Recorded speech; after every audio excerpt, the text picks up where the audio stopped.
श्री शिवाय नमस्तु भयम भक्तों। 29 जून सोमवती पूर्णिमा पर शिवलिंग से ये गुप्त चीज उठाकर ले आना, छप्पर फाड़ कर होगी, धन वर्षा मनोकामनाएं होगी, पूर्ण इतना पैसा आएगा कि गिनते गिनते थक जाओगे। भगवान भोलेनाथ जी के आशीर्वाद से आपके जीवन में बहुत उन्नति होगी। राधे राधे भक्तों।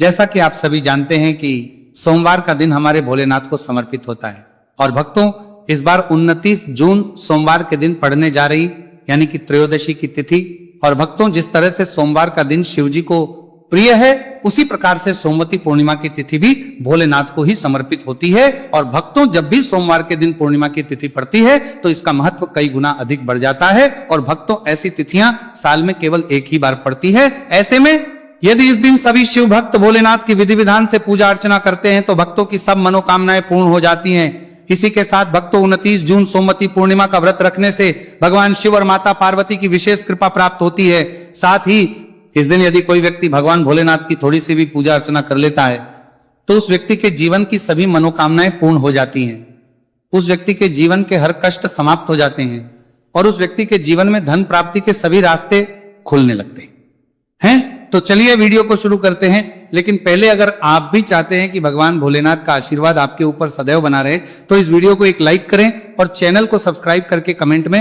ओम नमः शिवाय या हर हर महादेव जरूर लिखें। भक्तों आज हम जानेंगे कि आपको 29 जून सोमवती पूर्णिमा पर भगवान भोलेनाथ के मंदिर जाकर के कौन सी वस्तुएं भोलेनाथ को अर्पित करना है और वह कौन सी गुप्त चीज है जिसे आपको सोमवती पूर्णिमा पर शिवलिंग से उठाकर लेकर के आनी है, जिससे कि आपके घर से दुख दरिद्र और सारी परेशानियां हमेशा के लिए समाप्त हो जाए और आपके घर में हमेशा ही सुख समृद्धि और सौभाग्य बना रहे। भक्तों आप सभी ये तो जानते ही हैं कि देवों के देव महादेव यदि किसी व्यक्ति पर अपनी कृपा कर देते हैं तो साक्षात्कार काल भी उसका कुछ नहीं बिगाड़ पाता है। इसीलिए आज की इस वीडियो में हम आपको बताएंगे कि कैसे आप भोलेनाथ को प्रसन्न कर सकते हैं और किस प्रकार से आपको इस दिन भोलेनाथ की पूजा अर्चना करनी है और साथ ही कौन सी गुप्त चीज है जिसे आपको इस दिन शिवलिंग से चुपचाप लेकर के आ जाना है ताकि आपके घर पर अन्न और धन का भंडार कभी भी कम ना हो।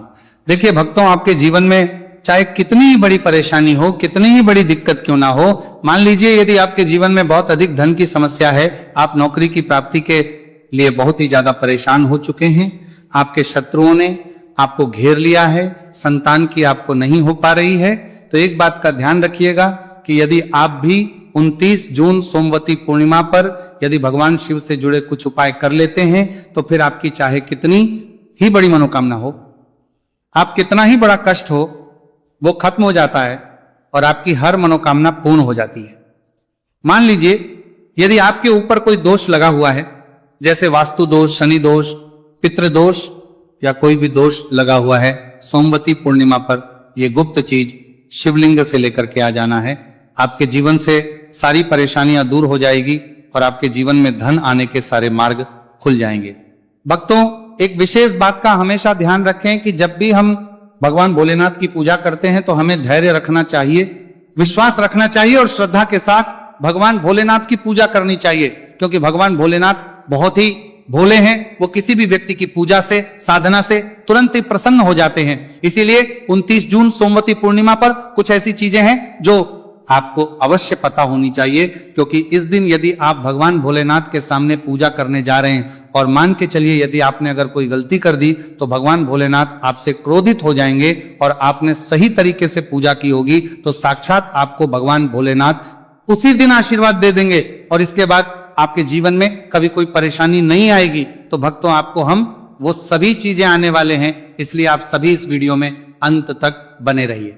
तो भक्तों ध्यान दीजिए, सोमवती पूर्णिमा पर सबसे पहले तो आपको भगवान भोलेनाथ के मंदिर जाना होगा और ये जितने भी उपाय आपको बताए जाएंगे ये आपको भगवान शिव के मंदिर में ही करने होंगे।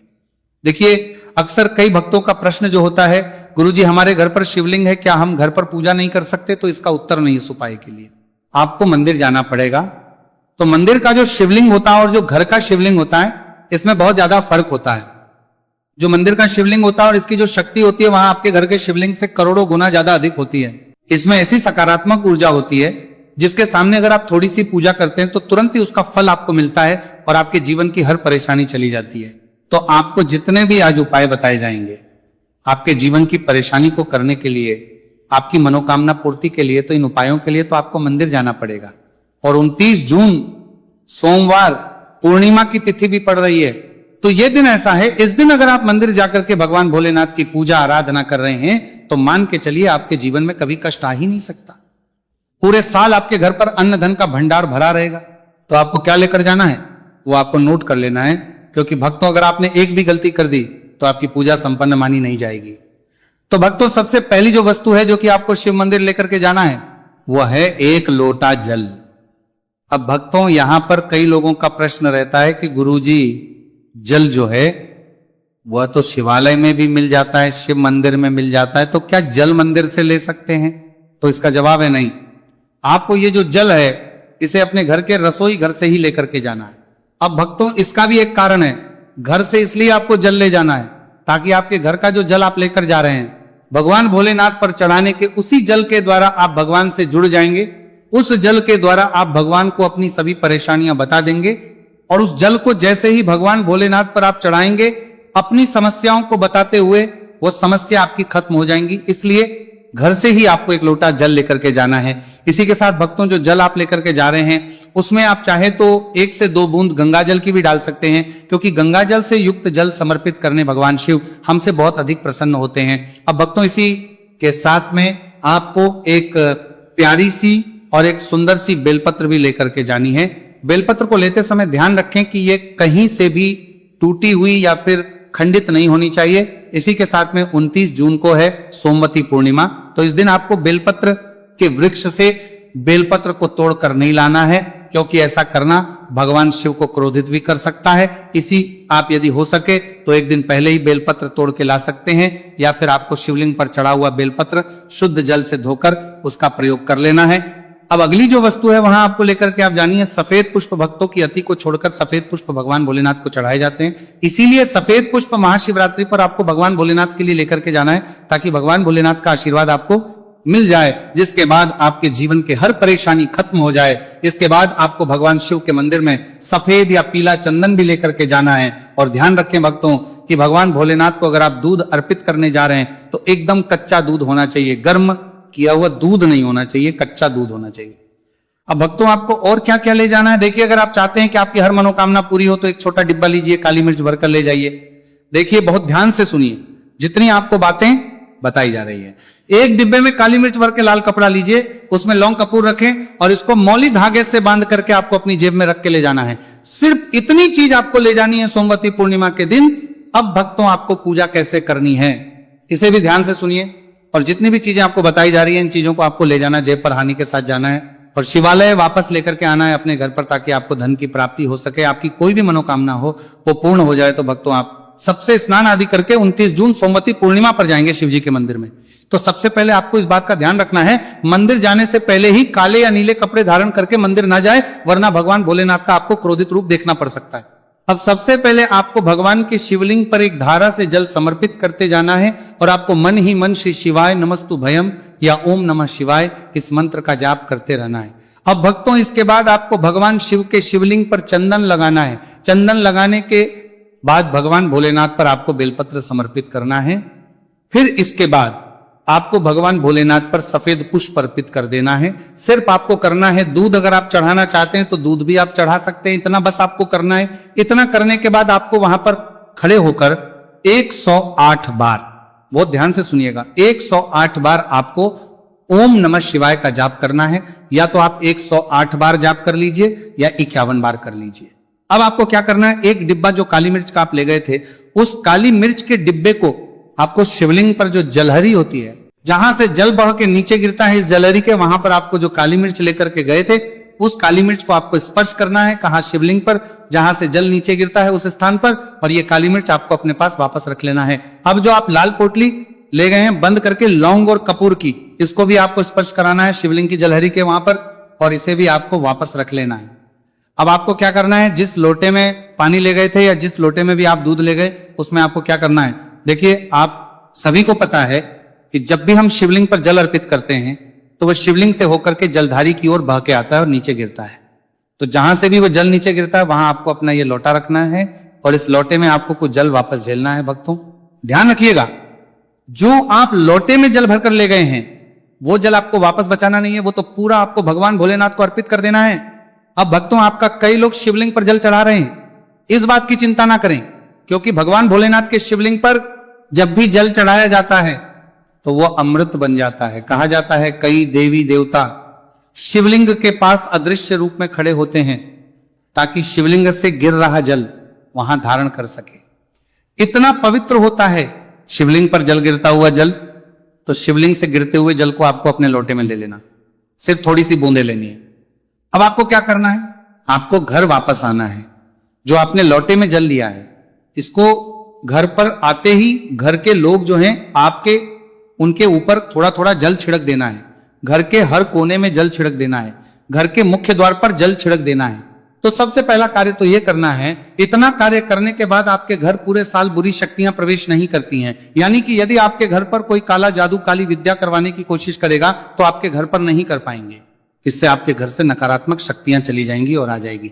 अब तो जो आप काली मिर्च को भगवान भोलेनाथ जी के शिवलिंग से छुआ कर लाए थे, इसको पूजा घर में रखे। ये जो काली मिर्च का डिब्बा है आपके पास, इसे कभी भी आप किसी शुभ कार्य के लिए निकले, जैसे कि मान लीजिए आप बिजनेस मीटिंग के लिए जा रहे हैं, नौकरी की प्राप्ति के लिए जा रहे हैं, काली मिर्च का के मुख्य द्वार से पहले रख के उसको कुचलते हुए निकलिए। ऐसा करने से आपको आपके काम में जो भी बाधा आने वाली होंगी, वो बाधाएं भगवान भोलेनाथ के से अपने आप है हट जाएंगी और आप जिस कार्य के लिए भी जाएंगे उस कार्य में आपको सफलता मिलेगी और आपको भगवान भोलेनाथ का साक्षात आशीर्वाद मिलेगा सोमवती पूर्णिमा के दिन, और आपके जीवन से हर परेशानी चली जाएगी। इसी के साथ सोमवती पूर्णिमा की रात आप अपनी सभी प्रकार की बुरी अनिष्ट शक्तियों से छुटकारा पा सकते हैं।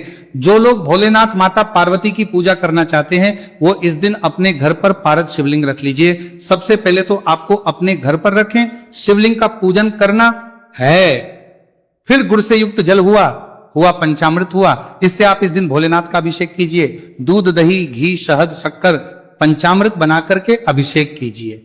इसके बाद भक्तों फिर भोलेनाथ का श्रृंगार कीजिए। चंदन चढ़ाएं, अक्षर चढ़ाएं, जनेऊ अर्पित कीजिए, थोड़ा सा चंदन का इत्र, क्योंकि चंदन का इत्र विशेष रूप से शिव शंभू को बहुत है, तो आप अर्पित कीजिए।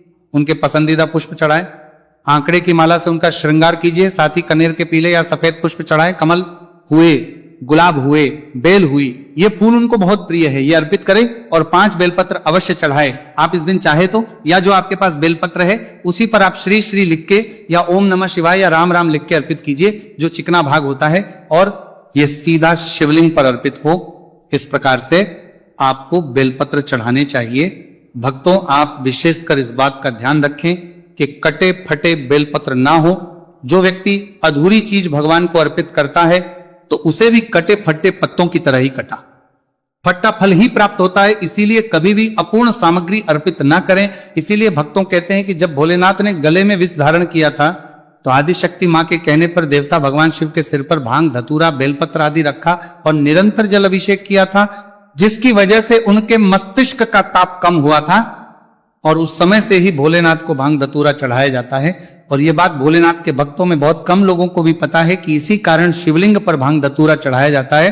तो अगर आपके घर में शिवलिंग है तो आज के दिन आप चाहे तो शिव जी का त्रिशूल हुआ, डमरू हुआ, यह भी को अर्पित कर सकते हैं। शिव के डमरू की दम दम की ध्वनि मंगल गुरु से संबंधित होती है, क्योंकि चंद्रमा उनके मस्तक पर विराजमान होकर अपनी क्रांति से अनंत आकाश में मंगल गुरु से संबंधित जटाधारी महामृत्युंजय को प्रसन्न करता है और बुध आदि ग्रह इसमें संभव से सहायक होते हैं। तो ये आज के दिन डमरू अर्पित करें। भोले बाबा का डमरू आपका आज के दिन डमरू अर्पित करें। डमरू अर्पित करें, धारण भी कर सकते हैं। अभिमंत्रित करके आप शरीर पर छोटा सा चांदी का डमरू धारण करें, लेकिन उससे पहले चाहते हैं कि भोलेनाथ का आशीर्वाद आप पर बना रहे, तो इस वीडियो को एक लाइक करें और चैनल को सब्सक्राइब कर लें।